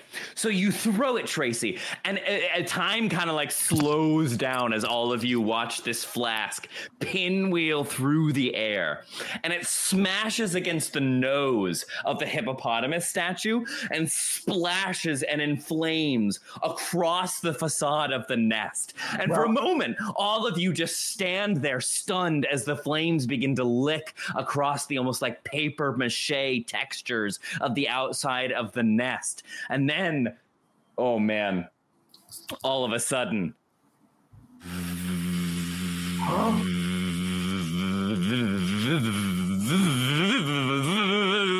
the inflamed nest begins to like vibrate and shake back and forth as all the swarms therein suddenly release at once, being conflated in a fiery inferno. And as you see these wasps come out into the air, some of them even catching alight as they do so. But as these now flaming wasp swarms take flight into the air, drones immolated, death imminent. Destroy fiends before end of life. Free action. Everybody hop on my back. It's time to run this joint. And in fact, now as we see all of these flaming swarms coalesce, you hear another voice lift through the air as you see Alan emerge from the outside the park. He comes in seeing this huge, massive, it's like the Greeks facing down the Persians, like the millions of soldiers swarming out of the nest. He says, "Oh no, Tracy, Dio, Omirah, Bunny, Hoey, over here!" And he calls you to where some construction is set up on 91st Street, where it meets the edge of the park. And he runs over, picks up a crowbar, that's like half the size of his body, and begins to pull a manhole cover away. Hoey, you can escape down here!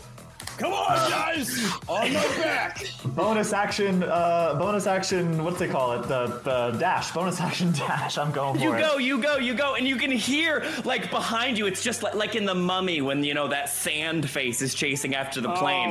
Except it's just a wall of flaming wasps as you tear and tear and tear towards the manhole covering. Everyone give me an athletics check. Or if you are riding on Deer's back, you can spare it and just take his. On Dasher, on Blitzen!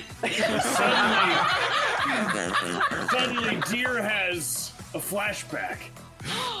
Oh, yeah. He sees he's like galloping across the sky. And suddenly, something goes loose from his back. And he just sees the Empire State Building, and he goes past it, and he's going down, down, down into the concrete, and he rolls the check. Come on. Please. Natural 20. Yeah! Yeah! So do all of you just climb aboard and I use my dash action and my grabby hands to get a handful of antlers. Yeah, so you run and run and run, dashing against the floor of the park with this wall of flaming wasps behind you, and you dive, dear, straight through the manhole cover, and you see Alan just like jump in behind you as you begin to fall through the air, and looking, like chancing a glance back up at the manhole above you, you see Queen Vespa standing over the porthole, looking down at you all, as she cries, Property damage means nothing as long as the head of the snake can still bite.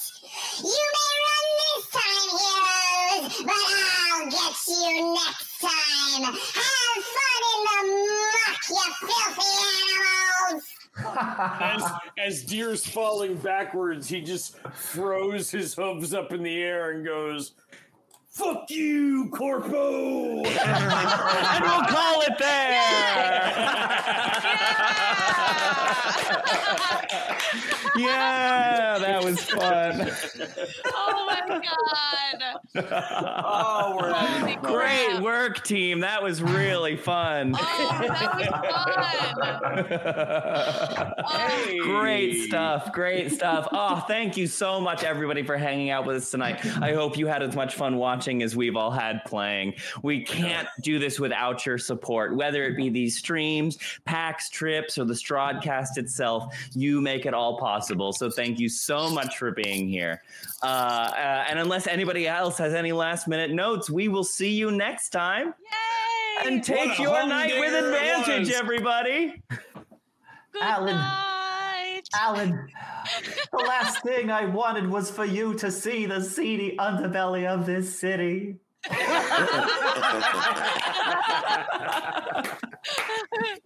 Bye, friends. Oh, we had bingo at the end. Huzzah! Bingo. Oh, Haster the Ghost says more like a hum stinger. Oh no. That's kind of like We love that. Oh, thank you so much, friends. All right. We'll see you next week. Same time, same place. Same goon time, same goon place for the next thrilling adventure in a very humble holiday. And until next time, don't leave town.